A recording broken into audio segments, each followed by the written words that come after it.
Hello, hello. We are live. Uh-oh, wait a minute. No, we're not. It looks like we live. All right. Hello, everybody. We are live. Good to see y'all. Good to see y'all. Come on, y'all say hello to us as y'all coming in. I got both of my moms with me. I got them both next to me, and I'm sitting in the middle. So that's dangerous. Good morning, everybody. So just say something. Say hello to us as you come in. Glad to have you here with us today. So exciting to be here. We got people coming in. Come on, say something to us. Say hello. Let us know you're here. It's so good to be here on another Thursday at 11 a.m. and to be able to share with you. We got Miss Jackie Massey saying good morning. Good morning to you. Good to see you. Who else we got coming in? We got other people coming in. So glad to be here with you guys. We got an exciting show. We're going to talk life again. Got a couple of exciting topics, some deep topics we need to talk about and share on today. So good to see you. We got more people coming in. I see y'all coming in now. Good morning, Miss Kimberly. What's going on? She sent a nice note talking about how much she missed you. So she's so happy to see your smile this morning. That's beautiful. So good to see you. Hey, Emma, what's going on? Good to see you this morning. We got more people that's coming in. They're coming in. Good morning to all you guys. Make sure you guys say good morning to us. Let us know that you're here. Let us know that you're here. Good morning. We see Classy. Roxy's here. Good morning. Good to see you. Good to see you. Got both my mothers here, y'all. It's going to be exciting. It's going to be exciting. We had some technical issues with one of my mothers. But it's okay. We had to bring her in so we can handle this. Good morning, Paula. What's going on? Good morning. She's saying morning to y'all. Good morning to my beautiful sister who has already called me this morning. My sister calls me every single morning around 7 a.m. or even before that. She tell me what she did ate the day before. So good morning, Reva. Love you. Good morning. We got more people coming in. Like I said, we got a exciting show. We're going to give it just one more minute before we go ahead and start. We got some wonderful topics. So please make sure that you share the show. Do a watch party, please. You're seeing the link below that we want you to ask questions. We want you guys to really join and interact with us. And we want to do what we call iron sharpens iron. And we want to get stronger and we want to get better. We want to talk about issues and have practical solutions. Amen. Amen. So hey, we got Kim Delavan here. Good morning. What's going on? She says, good to see you, Mom. We got Miss Bonetta. Hey, Netta, I missed you this morning. You know, we exercise every morning. I missed you. But you see, I'm up. I'm still excited. Let's go.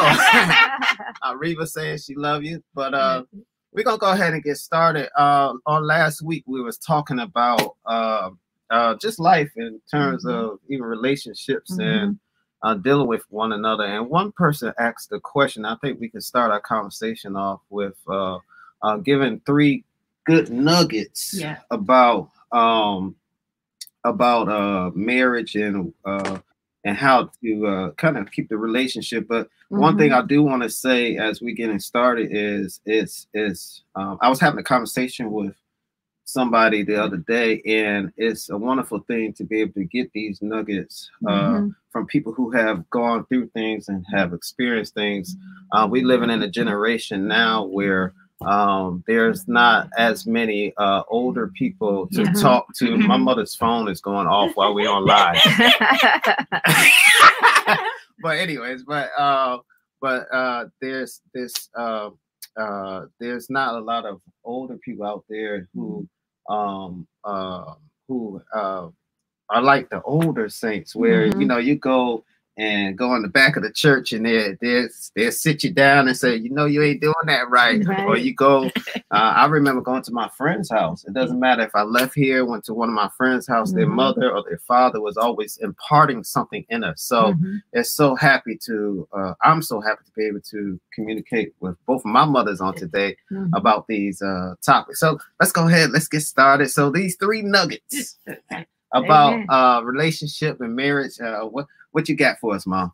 Well, last week, one question was 3 nuggets about they were getting ready to get married or something like that.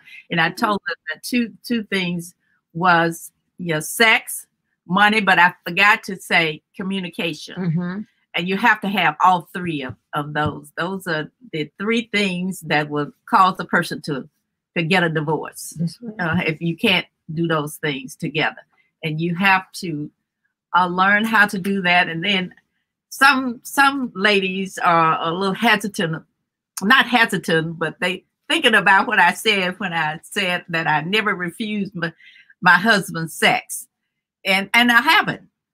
And you'll be surprised that sometimes when you might be a little upset and huff, honey, I have cut off the pots and go on and took care of the action that I needed to take care. It turned out to be fun. And then they're happy. And they'll come back and help you cook and clean up. Heather, I wonder if that one of those situations where we were made. Okay.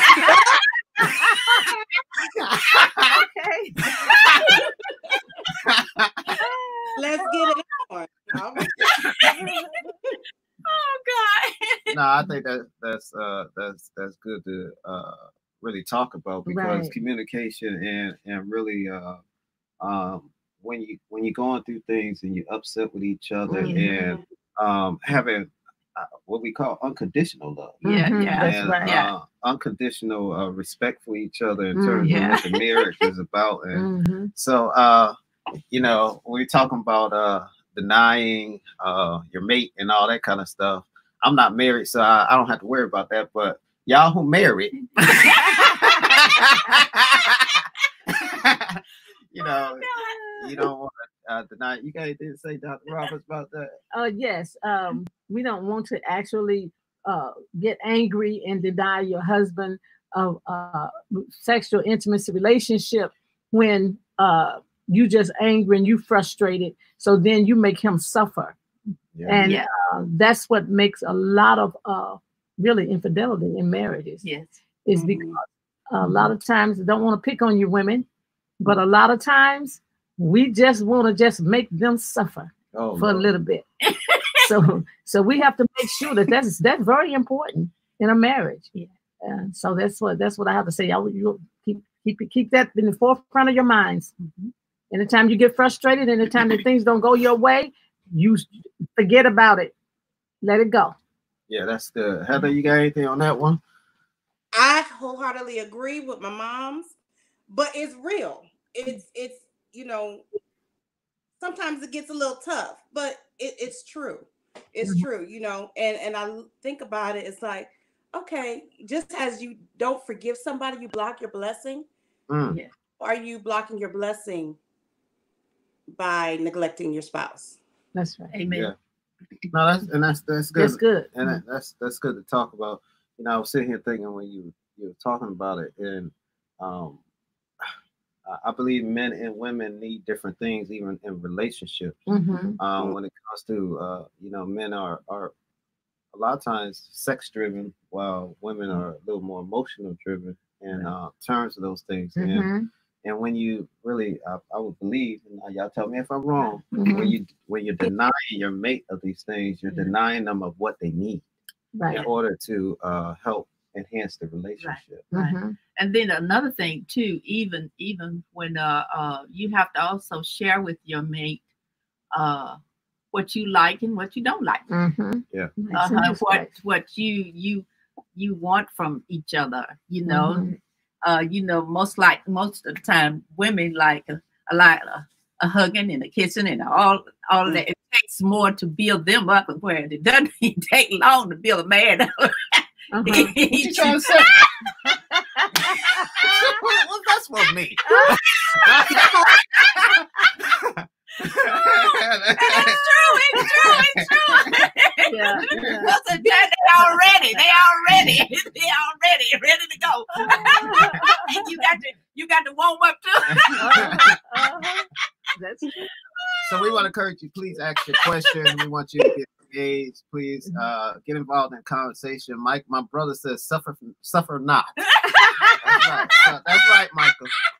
We are not supposed to suffer. Neither are we. So, but yeah, so please ask your questions. Please get involved in the conversation. We want as many of your answers answered.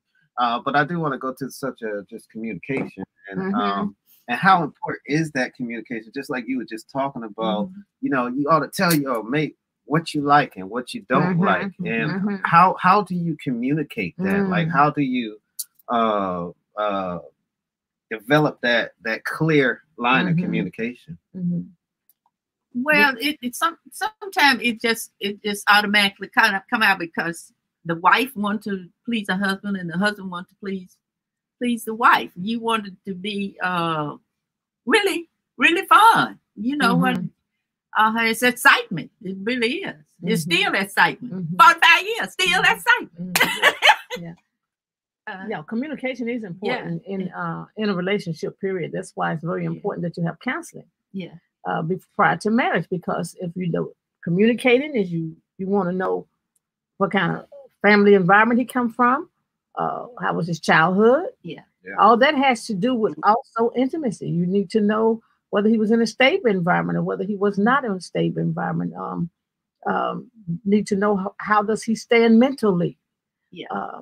His attitude, all of that comes together in communication. Is so important. And the reason why we have a lot of things that occur in marriages is because the communication gap there was never talked about, or they just scammed the surface of things and never really got to the root cause of what problems. That's why so many people say that, well, you know, me and my husband, we get along together so well, and nothing happens because you never actually saw the other side of that person. And you need to make sure that you get to all of this prior to marriage. You don't even know what makes him angry, what ticks him off, what his likes and dislikes, as Mother said. Things like that is so important in communicating in marriage. And you know, that's true, Reverend Robinson. I can say that even with us, there were a lot of things that whereas I knew him and we were friends and he knew me, you know, and that kind of thing. But there still, you still gonna have areas. This is also to the people who are single. You're not gonna find everything out about the person that you are dating or planning to get married to, and you have to work with it as you go. And like I explained to you all, it was different ways of doing things with us because I was raised with my mom and dad, and I saw my both sides of my grandparents, you know. But my husband, he was not raised with his mom and dad. He was raised pretty much by his spiritual dad that you hear him talk about all the time. So some things that was natural to me, just automatically, you know, that I would do, you know, things like that wasn't natural, you know, to him in some areas. And so we had to get through that. And even when you're dating and even when you're going through marriage, it takes time. You just can't find a person out. Sometimes you can't find them out in a few years. You have to actually study that person. You have to actually study that person. You have to watch that person. You have to watch what their character. You have to watch their attitude. Some people are easily frustrated. Men and women. So you have to watch that even prior to marriage, even with dating. You have to watch those things that they do get frustrated, but they try to hide it. But so sometimes it doesn't actually come up. Like with me, and I was telling you all last time that I have the mean streak, and so you see, y'all didn't know that. You didn't know that. But she tough. I did. See, a person wouldn't normally see it because it takes a lot for me to get to that point. Okay. And so, you know, and when I finally got to that point, it was, I guess it was some years. It was some years before I got to that point. But when I got to that point, my husband had never seen that side of me. Right. And I think it's important what you said too about counseling and getting what you need. Because I've noticed that some people believe that they don't need counseling. Right. And even if you're in a marriage, I would say that you still need counseling for yourself. Yes. Because you always got to keep improving, on yourself, right. and to do the couple counseling at the same time. I don't know if you can talk about, because I know you counsel a lot of people, so you see a whole bunch of things, but a lot of people feel like they don't need to do the work. Right. And the partner and flip is really really you. Right. Yeah. Yeah, it is. Yeah. It is. So, and you got to be open too. You should always be open to communication. None of us knows everything. I'm still learning. So somebody asked a question. They said, let's see here. They said, how do you communicate with a partner who's not good at communicating? And that's a good one. How do you communicate with somebody who's not good at it? For one thing, the first thing is takes patience. When a person's not good at communicating, they're very quiet. And you are communicating and they are answering, say, one word or two words. That's non-communication. So you have to actually have patience. And then what you do is you actually lead. You actually ask things that's going to, not things that's going to have him to freeze up, but things that's going to have him to want to open up. If you don't, say for instance, you're communicating and you want to know what kind of foods do you like? Get off the subject of other stuff. What kind of food, what kind of food? What's your favorite colors? Things like that. Engage the communication, and before you know anything, you're building up that confidence. That's what they don't have. They don't have confidence within themselves, and then some of them, they don't know how to communicate because they have never tried to communicate, and they parents did communicate with them. So that means they don't know how to communicate with you. So if you ask just ordinary questions, it's going to build up, your job, why did you select that career? Things like that. That's going to help you in your relationship when they don't know how to communicate. But if you just say you don't know how to communicate and I can't trust you and then guess what? They're going to always shut down. You're not going to ever get a communication out of a man when you down them and criticize them. Criticizing them is key with women. So be careful with that. That's true. I think also it's timing. Timing. You can't force nobody to talk when they don't want to talk. Right. And so I believe that you have to find when's the right time, when's the comfortable moment. When do you think they're in the right place? To have to have a conversation that might be tough. You have to have those conversations. You don't want to avoid it, but there's always a time for everything. And sometimes you can ask, say, it's some on my mind. I just need to talk to you a little bit about it. And then, like I think I said this last week, there's different ways that women go at a conversation than a man. Most of the time, if I just start a conversation with my husband, if I don't have it in a suggestion mood, mode, because men feel like when you're talking to them, it's something that they need to fix, that they need to take care of it, right? And that's not what you want. You just talking. Right. And then they have a defense. Why are you asking me this? What am I into now? That's how come a lot of them shut down. Right. And you have to sometimes have it so that it seems like it's a suggestion. Right. Rather than telling them something or saying something to them. So that's why I say you got to learn. You got to learn. The approach is so important. Right. Somebody said I'm sitting in between y'all, so I'm gonna be behaved today. But there's a question, and she says, when trust is broken, how do you build trust again? I think it's an important question. How do you build that trust again? It takes a long time when trust is, and you will know that you've gotten over it when you talk about it without getting angry and that kind of thing.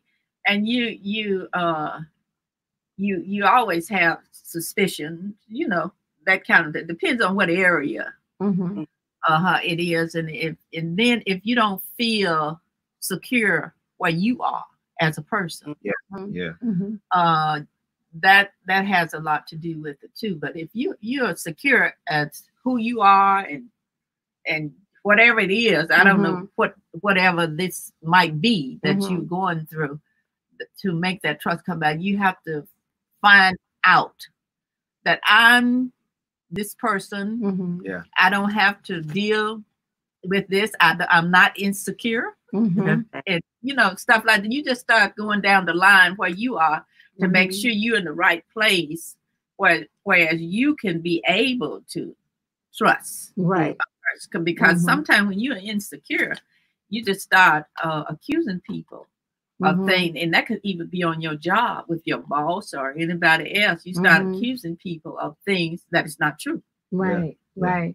And then too, you have to you actually, to build a trust too, you have to forgive. You have to be willing to forgive from your heart. And when you actually forgive from your heart, not just say, well, you know, I forgive him because it's not. Actually forgive from your heart.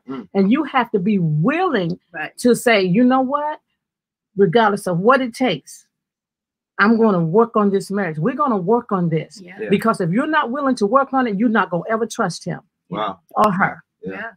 Because you're not willing to forgive, and you're not willing to actually work on the marriage. And when you're working on the marriage means that you have to actually be confident. And you're going to want another thing, we got to keep God first.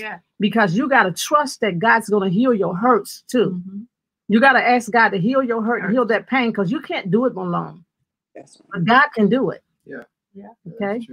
On the flip side, somebody just texted me a question. They were saying, you know, how do you help your mate to get over a situation when they keep bringing it up?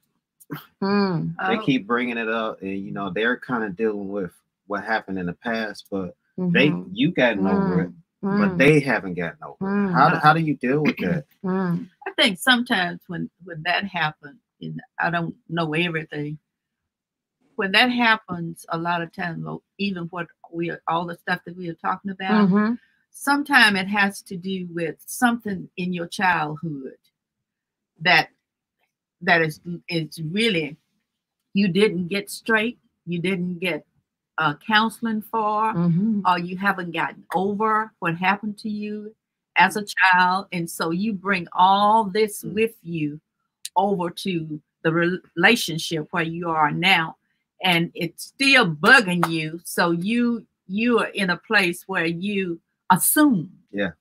You assume this and you assume that, and you are just all out of proportion about different things, and what you're thinking is not true. And then another thing too is your peers. You have to be careful with your surroundings, because when you have been hurt and you're trying to get over the past of a hurt, and you have someone who's negative always in your ear, it's hard for you to let it go, because they're going to always bring it up in the conversation. So you have to cut some people off. And sometimes we have to get by ourselves and just trust God for healing, instead of allowing other people to be the answer to all your questions, because other women who are negative around them, that's a lot of reasons why women cannot move forward from the past, is because they're hanging around negative women or negative people who have been through stress, all of this other stuff, and they don't forgive and forget. They don't want you to be happy either.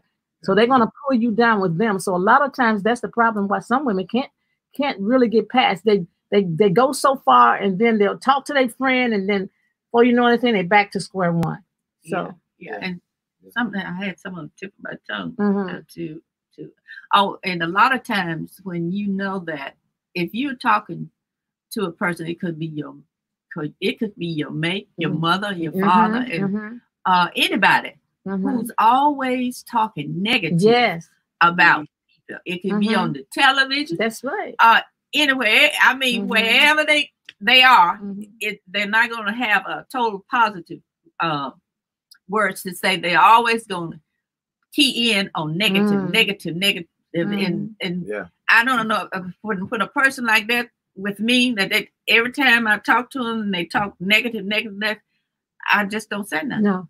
I let them talk. Sometimes it could be a family meal. That's right. If they just talk, I just listen while they talk. I mean, they talk, and I just listen. They say, they be saying, "You still there?" Yeah, I'm here. All right. Are you finished now? But somebody sent me a question. You know, in terms of what about infidelity? You know, how do you deal with infidelity? Because that's a deep hurt. That's a very deep hurt. Yeah, it is. Still, you have to start off with conversation. Yeah, you got to talk about it. Yeah, and you got to realize that marriage is a covenant. And when that covenant is broken, it's a covenant with man and woman in the presence of God. And when that covenant is broken, then that's what the infidelity is hard to actually actually for a person to really forgive and let it go. You had, like I say, we got to be willing to forgive. And the key word is you got to be the person who has actually committed this has to be really open to repent. Right. Yeah. Right. When you're open to repentance and be godly sorry, then God will work that thing out where your mate will automatically, he will touch her heart. Yeah. Okay. He will let her do some self-examination, because a lot of times women will blame themselves. What did I do? I did everything I'm supposed to do. I never denied him this. I never denied him that. And now this is going on in your mind. You see, and so when all of this is going on in your mind, you're not giving yourself a chance to actually say, okay, stop blaming myself. It's not me. Right. Yeah. But then sometimes you gotta, that's where growth comes, because you got to look at yourself and say, okay, what have you done? He did that infidelity, but guess what? You didn't do that, but you did something else. We got to do some self-examination. Yeah. Okay. You have to do some self-examination, not that blaming yourself. Right. But how can I get past this? Work on you. Right. Work on you, because he's asked you to forgive him. He's been godly sorry. He's trying to willing to go to counseling, and you're still holding on. Yeah.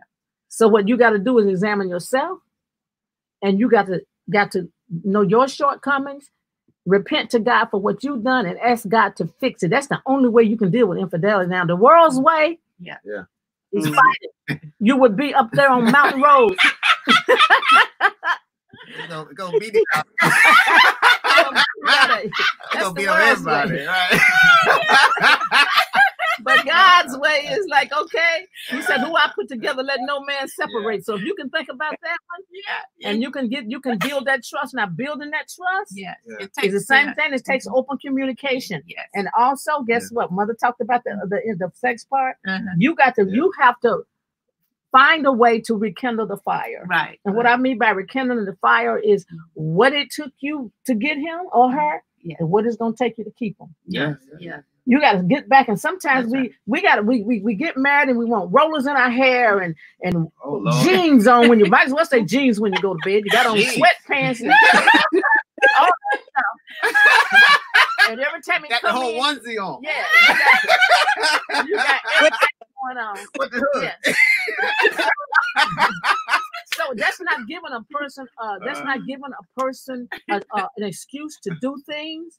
But sometimes we got to look at ourselves and say, okay, let me examine me. Yeah. You know what I'm saying? Because like Pastor's mother said, I think God didn't make men like women. That's right. All right. Yeah. We're totally different. Yeah. Yeah. Right. So we got to remember that what it took to get one another is going to be what it takes to keep one another. Yeah. Right. You got to keep the fire going. Yes, right. And then you got to keep that relationship going yourself. But you know, some men, infidelity comes with egos and all of this stuff, pride, and some people just got lust demons. Let's go there. They just got lust demons, and they just act like they gotta have sex 50 times a day. Yeah. And so that's that. So and another thing, Reverend Roberts, too, sometimes it's in the family. They're generational curse. That's it. And you'll find it with some of if one of the parents did that a lot. and you find one of the children will end up doing that. Some of them see it. And then some of the children, when they were little, that's a mistake that parents make too.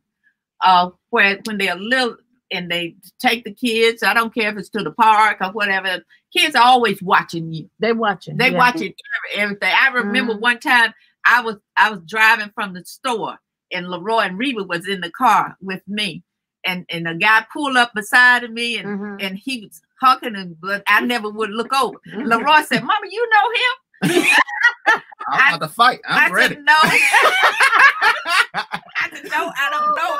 But as soon as we hit the door at home, he went right to his dad. Dad, it was some man.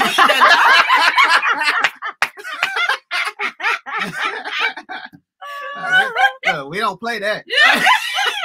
I don't care how old I was. No, but Talani asked the question. I think it's good. She says, "Can you speak to the importance of love languages? We've identified our own to try to be conscious to give to the needs of the other." Oh yeah. Okay, so identify the love languages to give to meet the needs of the other. Yeah. Okay. Or just talk about I believe just talk about the different love languages in terms, because some people are communicators. Yeah, and some people are affectionate, some are not affectionate, some like gifts, but other don't care about gifts. How do you first I guess it's the communication of how to find out what your mate or who you're dating is. But see, that goes back to me. A little bit when you're dating. What did you see then? What did you do then to communicate to, in those areas in the, I really don't know because I never kind of had that problem, with the it gets back to love languages, gets back to really communicating is because we talked about communication, but we talked about the likes and the dislikes. We talked about you can love a person and not like them. The love language, okay, when you're talking about communicate, because I don't know people you can love a person and don't like them. Yeah. And I've seen a lot of cases where you love a person and you're married to them, but if you don't like their ways, then that's a love language. I love you, but I don't like you. How do I handle that? It's like Mother said, as far as gifts, as far as maybe you don't like flowers, your love language. Maybe certain things you don't like. You have to communicate the love language. Some people like you said, we won't want to dwell on intimate so much, but it's some people. Some things, some parts about you got to learn a person's body. That's a love language. Yeah. Learn a person's body. Learn a person's mind. How do they think? Yeah. You gotta learn how a person thinks, and how you gonna do that? Communicating with them. Yeah. Everything goes back to communications. Communications is so key in a marriage because if you don't get these things while you're married, it's gonna be a problem because you never communicated with me that you don't like to be hugged. Some women don't like to be hugged. Some men don't like to be hugged. You never communicated. Why is that so? Things like that. This is love language. So you got to be a good listener. You got to be not a passive listener, not a selective listener, but an attentive listener. That's a good one right there. So it's a book. It's a book out too about love languages. The 5 love languages. 5 love languages. It's a great book. What I was gonna say is when you was talking, I think it's also getting out of your own selfish nature. Yeah. To understand what you like. Your mate is different. Right. And so you really have to, I would imagine, because I'm single. I imagine.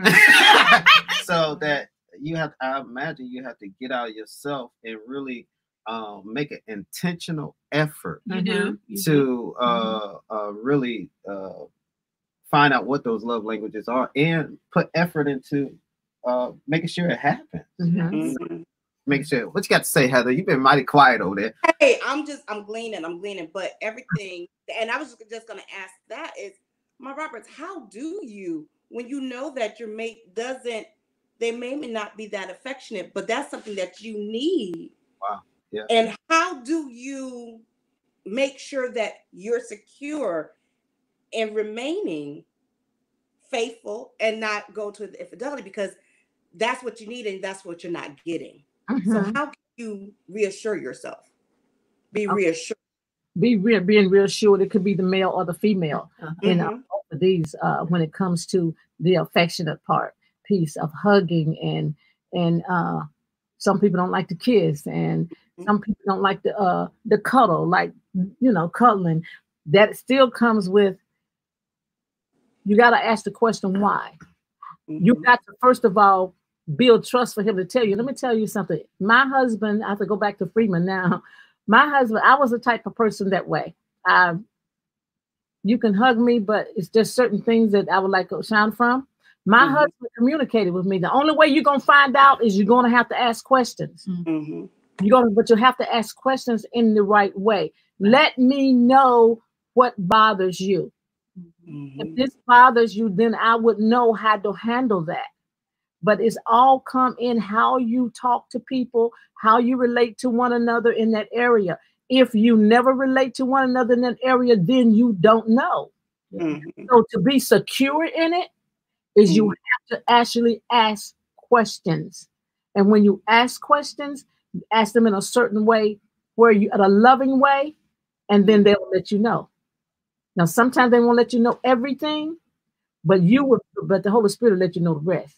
Yeah. But that's how you stay insecure in a relationship like that you don't have that. But my husband just asked questions. He didn't know what else to do but ask questions. I think it's too. It depends on the past. It's like what my mother was talking about. Like, if you did not grow up in a household that was affectionate, or you didn't see that your parents doing certain things, that's part of your nature, who you come. And I would imagine you can't expect the person just to automatically, just be generational thing too, Pastor.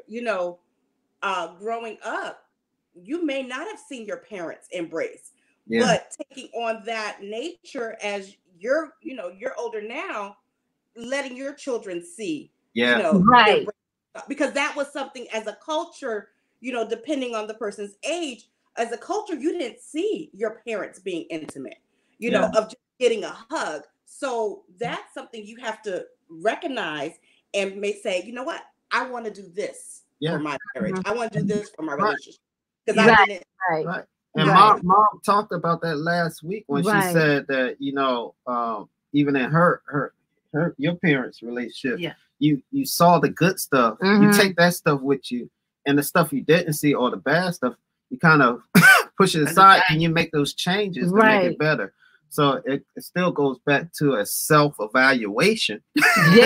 Because that's where mine came from. I came from a loving family. I told you that with the intimacy. My mom was a very touchy person. My dad was a touchy person. But then as you grow older and you get married, and then things happen, then that's when you get kind of, it don't have to be the parents. It could be from the past of something else. And then there's that person who actually is secure in who they are. And they really love you and they want you to be insecure in who you are. Then they would have the patience to actually help you. But the only way they can help you, you got to ask questions. And then you got to build that person's trust to actually might not tell you everything, but tell you enough where both of your relationship will be solid. Now, and that's work. I'm telling you from experience. That takes WORK. Freeman had a lot of sweat. So we had a question that came across of how do you be encouraging, it says, and supportive without being pushy or nagging. So how do you support How can you be supportive and caring? and encouraging. And encouraging without being, well, that's an easy one. Yeah. Because it depends on your character, Yeah, yeah. Your character and your attitude. That's what it depends on. Mm-hmm. Are you a caring person? Mm-hmm. Are you a compassionate person? Are you a nagging person? Are you a mouthy person? So if you are an encouraging person and your character portrays that, then you're going to come across, when it comes out your mouth, it's going to come across of who you are on the inside. Yeah. Right. I think what they talk about too is all right. So let's say if there needs to be a change in a relationship, or let's say a person is not attentive on certain things, or if they don't. Let's say, even if you say, all right, I need the garage fixed, but you got to ask them 20 times to get it done. How do you encourage them to do what they need to do, or even communication without being a nag? That's about let me tell you. I can't help with that. I had a jewelry box. I love your brother. Yeah, that's my brother. And my mom gave me for Christmas, and it took 2 years to put it up. But I had to check myself, because I had to say, wait a minute, am I nagging? You have to be able to say, well, first of all, why is it taking you so long? I want to put my stuff in here, but I could have did it myself. So, you still have to say, wait a minute, am I going to let him do it? Or am I going to take it over and do it myself? But then it's like, you know what? No, let me pull back. Let me give him the time so he can do it. I wanted it done at my time, but sometimes you have to let them do it at their time and realize, and still be loving and nudging, and and a little jovial is like, oh wow, what am I doing with my jewelry? And throw that in there. But sometimes they have to do it at their time. Pillow talk, mother. Yes. A lot of times, people don't know that you can get a lot done. Just pillow talk. That, like you were saying, I probably would have said, honey, it's been a long time, but I really would like to have my jewelry box fixed. And and I just.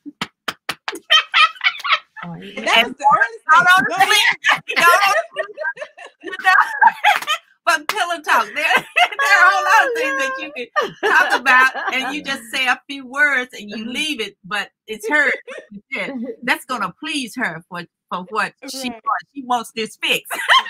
And somebody just they just text me and said it's not always the men that need it. Yes, but it's also it's women too. Right. And it's in a relationship. Yeah, it's a balance. It's a balance. Everybody has their weaknesses and everybody has their strengths. Right. And that's something that that's a whole another conversation. Even when you get in a relationship or any kind of relationship, understanding that your strengths need to be pushed. Right.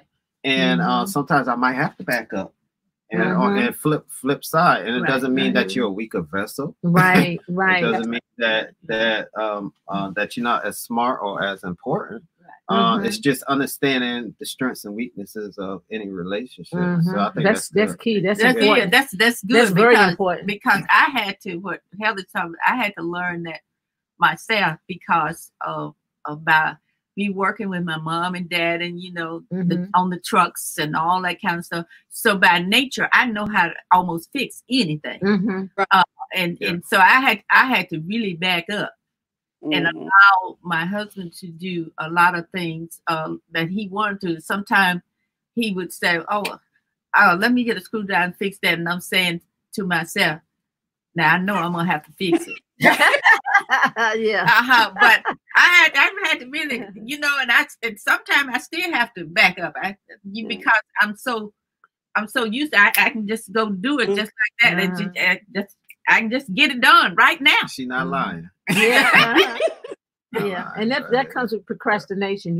When you say strengths and weaknesses, that is so key. You have to know each other's strengths and weaknesses. If you're weak in this area and he's weak in it, and he's strong in this area, vice versa, then you need to know that prior to marriage. So that you will know how to handle it during marriage. Because I'm an independent person. If I ask you 2 or 3 times and you don't do it, it's done. That's and I'm not gonna be angry with you. I'm just that way because my mom was that way. My mom would ask my dad, and before anything is bought, and she done whatever she wanted to put it on because she didn't work. So hey, you got to pay for it. And my dad said, "How did this?" She said, "Well, I asked." And she was so sweet. "Well, I asked you 3 times. You never did it. So I just bought another one." So I grew up like that. So what I did, when I ask you 2 or 3 times, I never get angry. I just do it myself. Yeah. So my sister Paula here, she asked a question for Mother. She said, "Mother, are there any new and exciting things that you're done while being quarantined together with your husband that you will continue to do once the pandemic is over?" All right. How? That's good. I don't know if I should hear this one, Paula. That's a real good one. That's a good one. You know what? It's not only just with us, but it should be with a lot of you all who are on here. We've heard so many people who have been married for a long time say that this is the first time since they've had to spend time in the house together. I mean, for this longer time, that they realized it was like they were going back to courtship. And yet, and then there are others who can't get along that long. But it has to do with the love that you have for your mate. Right. I'm thinking that's what with us, and she wants you to give an example. Oh, an example how you can keep it going during your pandemic with Archbishop, that you can keep it going after. Well, I don't think I was really changed it. I'm about to say, my mother, my mother, she's with my dad all the time. That's right. 100% of the time. It's one of those unique relationships. So the pandemic, I don't think she just did her. It's normal. She spent every day. He can't be 5 minutes without her. So I mean, it's normal, and I think during the quarantine time or the pandemic, for most people, they were getting to the point where my parents are actually in terms of spending time to each other. And that, I'm used to seeing if my dad got to go somewhere, my mother right there with him, and if she can't go, it's me. So it's always been like that, or Michael, in terms of going places. So it's one of those things. I think during this time. Well, this time, I guess the hardest thing for us this time through this was when he had to go to get have his surgery. Oh, honey, it was really a meltdown. Because all I could do was take him to the hospital and drop him off. And after the surgery, and then go back and pick him up. I didn't get a chance to talk to the doctor. I talked to him on the phone, but seeing the doctors, the nurses, and stuff like that. But that was a real trying time for each of us. And he hurried up and got out of there as fast as he could. I even asked him, I said, "Dad, how you gonna make it?" What you gonna you have to be in the hospital by yourself? I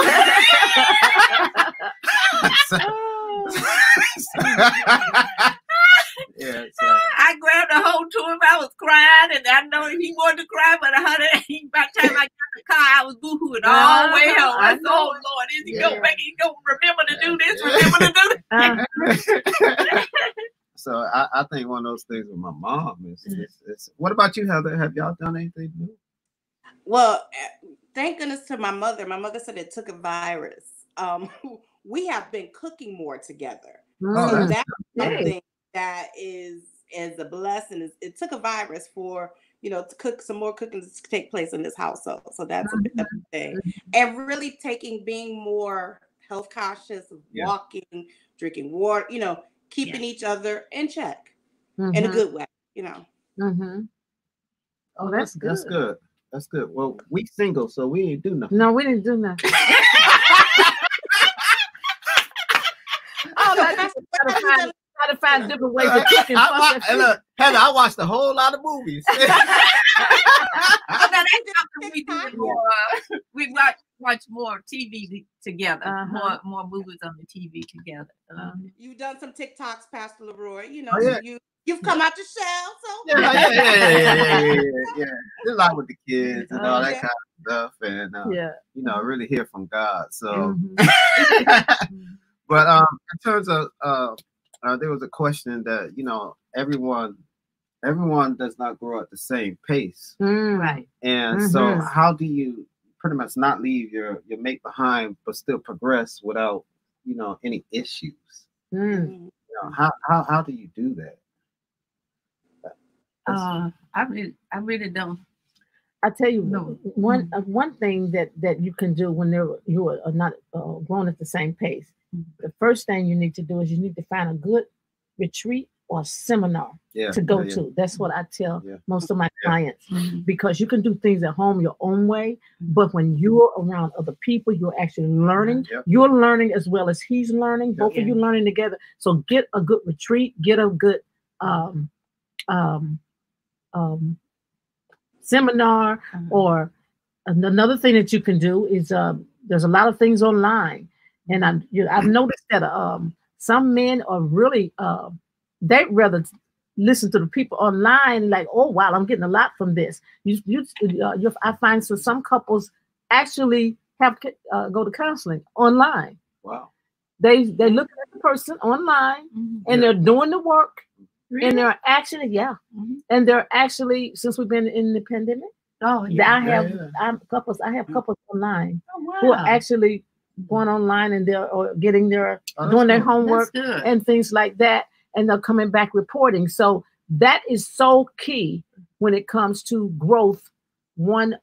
Because if you don't, someone is going to feel intimidated, and men feel intimidated too, as well as women. And they feel like, you know, because I've heard some men say, well, you know, she's smarter than me, so I can't. No. Yes, you can. So you just have to know. And also vice versa, women, men, you have to encourage one another.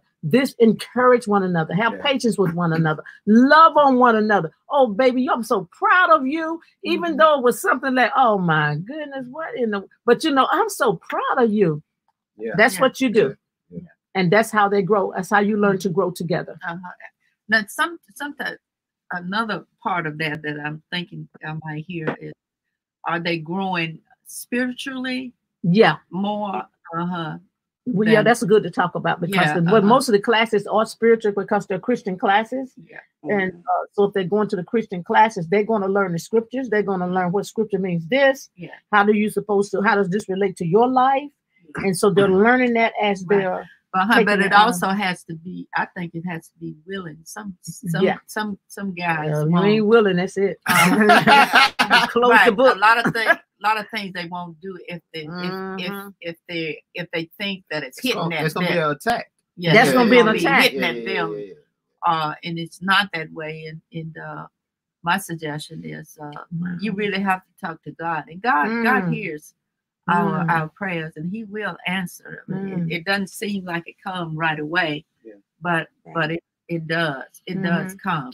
I want to hit a couple questions before we get off the air, because we got about 7 minutes left. Okay. But she asks, how do you deal with someone who thinks all females are the same?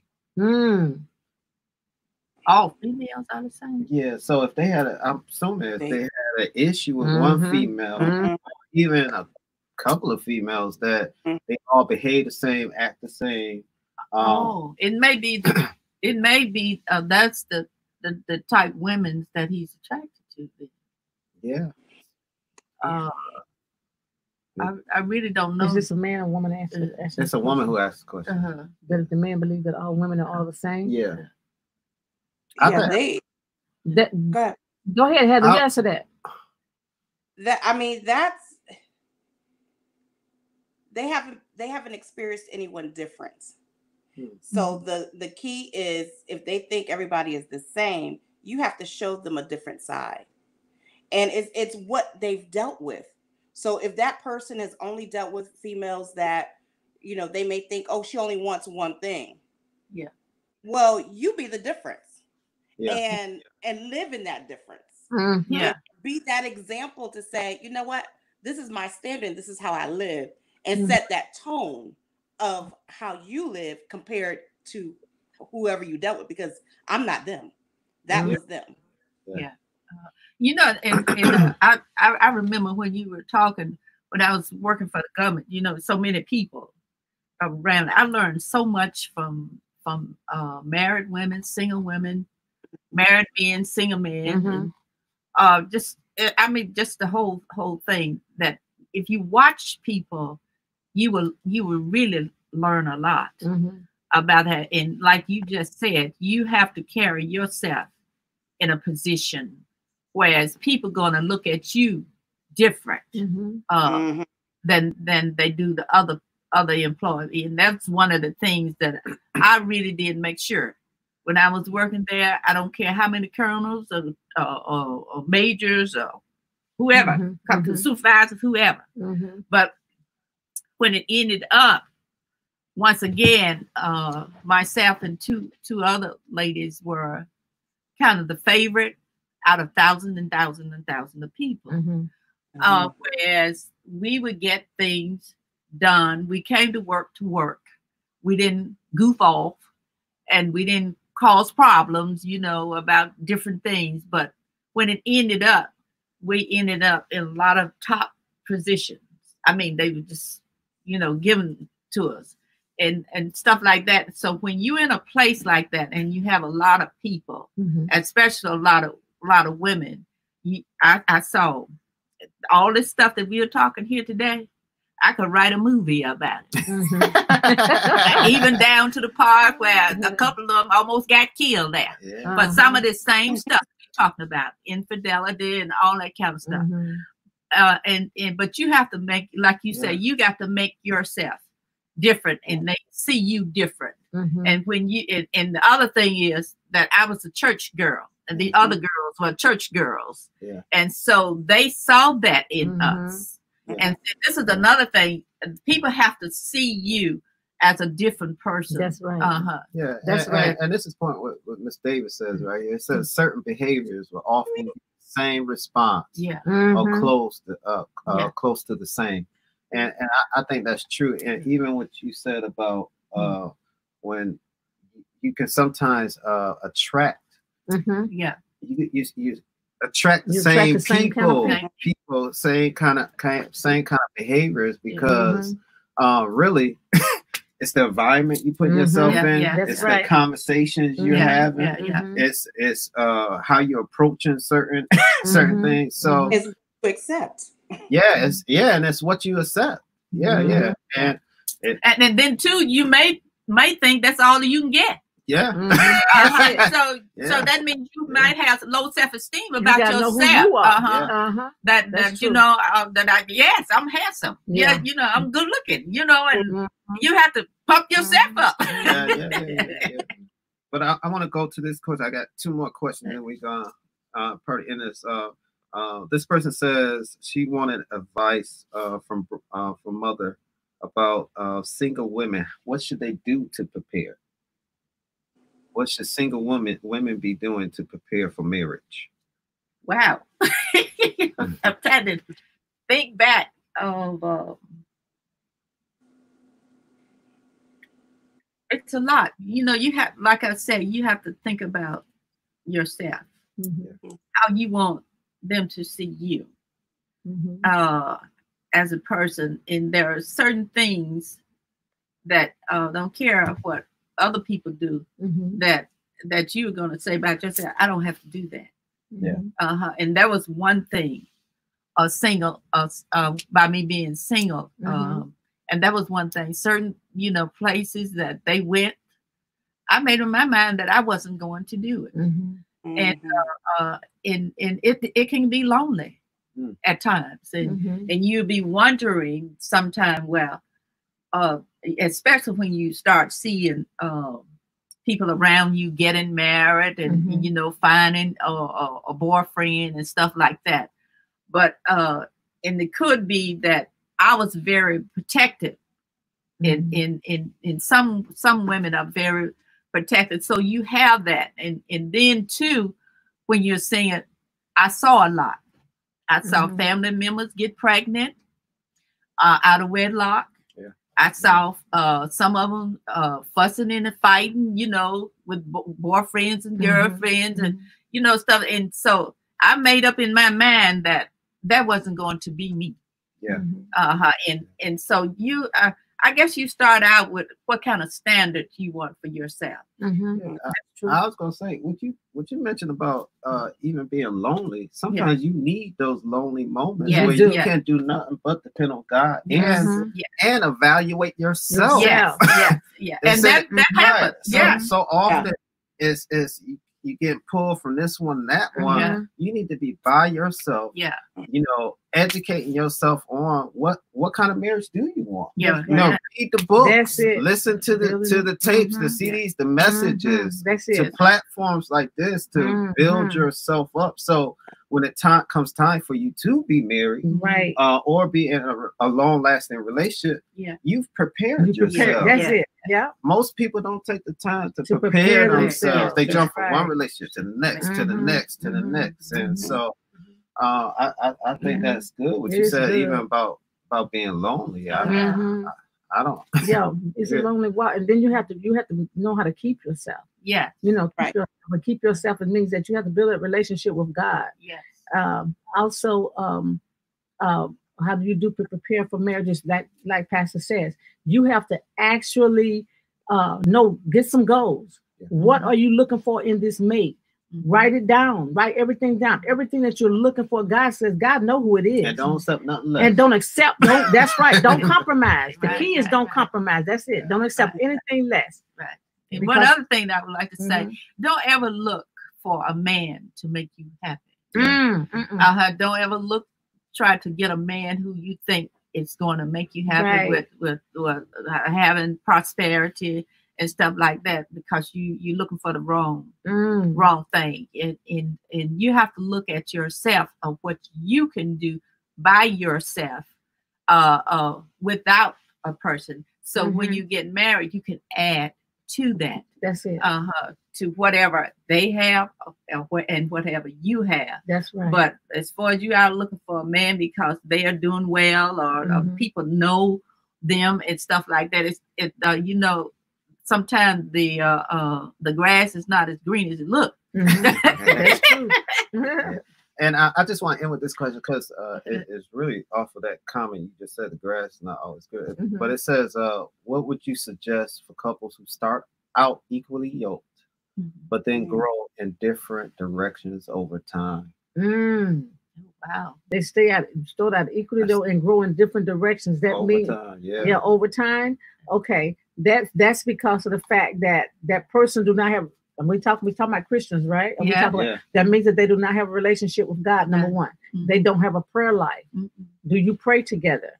Okay. Then if they're not, then they're going to be with the reason why they grow apart is because of the fact that they have different relationships with different people. Other people. And then when you have a different relationship with different people, you're going to lean toward that side.